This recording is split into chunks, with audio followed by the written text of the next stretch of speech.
Hello. हाय। सुनो ना, मेरा नाम है सानिया। उम्र? अरे अभी अभी 27 की हुई हूँ, पर लोग कहते हैं मैं अभी भी 22-23 वाली लगती हूँ। शादी को 4 साल हो गए। देवर अभी भी मुझे भाभी ही बुलाता है। कभी कभी मजाक में सानिया भाभी बोल के आंख मार देता है। मैं हंस के टाल देती हूँ, पर दिल में थोड़ी सी गुदगुदी सी होती है। कद मेरे 5 फुट 7 इंच है। गोरा रंग नहीं, पर साफ गेहुआ रंग है जो धूप में चमकता है। कमर पतली है, पर जो है वो ठीक ठाक है। मतलब नापते नहीं फिरती, पर साड़ी पहनती हूँ तो पल्लू बार बार सरक जाता है। मैं झुंझला के ठीक करती हूँ। लोग देखते हैं, मैं जानती हूँ। अब कहानी शुरू करती हूँ। ये बात पिछले साल गर्मियों की है, जब हमारे गांव में बिजली का बुरा हाल था। पूरा दिन लाइट गायब, शाम ढलते ढलते आती और रात 10 बजे तक फिर चली जाती। घर में कोई कूलर नहीं चलता था, बस एक पंखा जो भी धीरे धीरे घूमता, जैसे कोई बूढ़ा हाँफ रहा हो। मैं और मेरा देवर आरव, उसकी उम्र 22 साल, घर पर अकेले थे। सास ससुर दोनों तीर्थ यात्रा पर गए थे, पति अपने दुबई वाले काम पर। घर में सिर्फ मैं और आरव। पहले तो सब नॉर्मल था। मैं रसोई में खाना बनाती, वो अपने कमरे में फोन चलाता। पर जैसे जैसे गर्मी बढ़ी, हम दोनों छत पर सोने लगे। नीचे कमरे में घुटन होती थी। छत पर 2 चारपाइयां डाल दी, एक पंखा ऊपर लगाया जो हवा के नाम पर बस शोर करता था। रात को मैं साड़ी के ऊपर ही एक पतला सा गाउन डाल के सोती, आरव बस बनियान और निक्कर में। चांदनी रातें थीं, हवा भी कभी कभी आती। एक रात करीब 2 बजे मेरी नींद खुली। बहुत गर्मी लग रही थी। मैंने देखा आरव की चारपाई खाली है। मैं उठी, चारों तरफ देखा तो वो छत के कोने में खड़ा था, पीठ मेरी तरफ। मैं धीरे से गई, आवाज दी, सोया नहीं? वो चौंका, मुड़ा, चेहरा लाल था। उसने जल्दी से हाथ से कुछ छुपाया, पर मुझे दिख गया था उसकी निक्कर का नाड़ा ढीला था। मैं समझ गई, पर कुछ बोली नहीं। बस हल्के से मुस्कुराई और बोली, गर्मी बहुत है ना, चल नीचे चलते हैं, फ्रिज में ठंडा पानी है। हम दोनों नीचे आए। रसोई में अंधेरा था, सिर्फ फ्रिज की लाइट। मैंने फ्रिज खोला, ठंडी हवा का झोंका लगा, अच्छा लगा।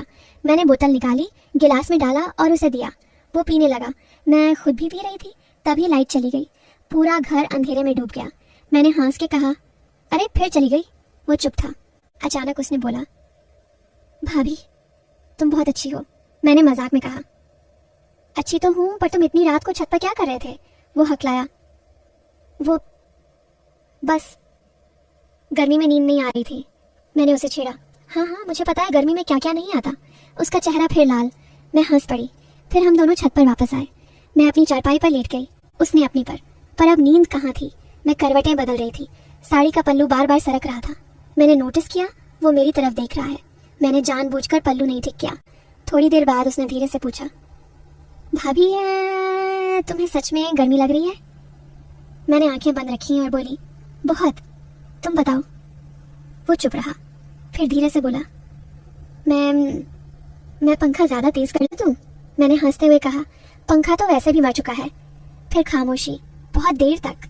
फिर उसने कहा, भाभी एक बात पूछूं? मैंने हाँ कहा। वो बोला, तुम भैया से खुश हो ना? मैं चौंकी, फिर धीरे से बोली, हाँ क्यों? वो बोला, बस ऐसे ही। भैया तो साल में 2 बार आते हैं, तुम अकेली रहती हो। मैंने करवट बदली, उसकी तरफ मुंह करके बोली, अकेली तो नहीं हूँ, तुम हो ना? वो कुछ नहीं बोला, बस सांसें तेज चलने लगी। मैं सुन सकती थी।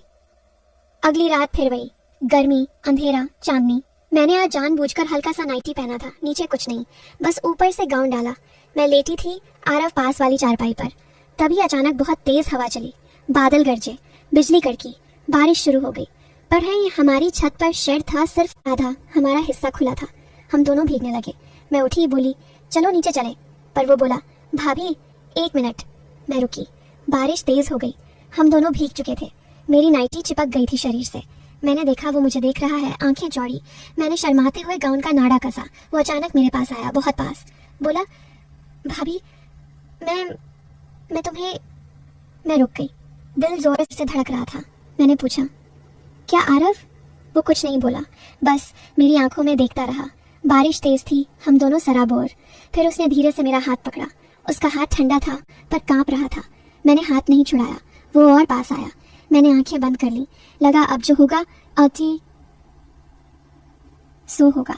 पर तभी बहुत जोर की बिजली गिरी, पूरा आसमान चमका। मैं चौंकी, आंख खोली। उसने भी चौंक कर मेरा हाथ छोड़ दिया। हम दोनों एक दूसरे से दूर हट गए। मैं हंस पड़ी, बोली, लगता है ऊपर वाला नहीं चाहता। वो भी हंसा। फिर हम दोनों नीचे भागे। उसके बाद कई रातें ऐसे ही गुजरी। कभी मैं उसे छत पर छेड़ती, कभी वो मुझे। कभी हम देर रात तक बातें करते, कभी चुपचाप एक दूसरे को देखते रहते। गांव में बातें होने लगी थी।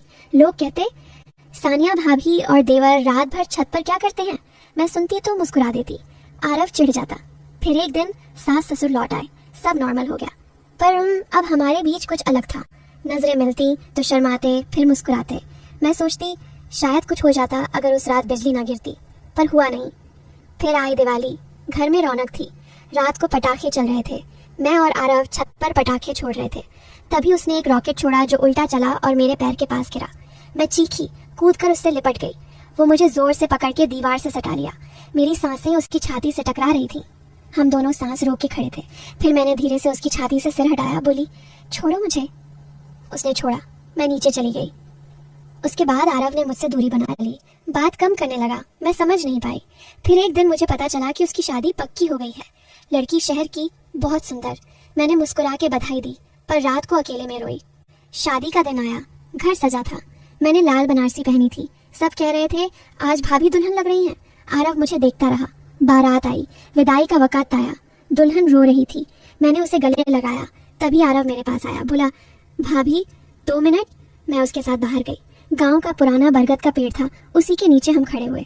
वो बोला, भाभी मैं तुम्हें कभी नहीं भूलूंगा। तुम मेरे लिए। मैंने उसकी बात काटी, बोली, बस करो आरव, अब तुम शादीशुदा हो। वो रोने लगा, बोला, मैंने तुम्हें कभी नहीं कहा, पर मैं तुमसे बहुत। मैंने उसका मुंह बंद कर दिया।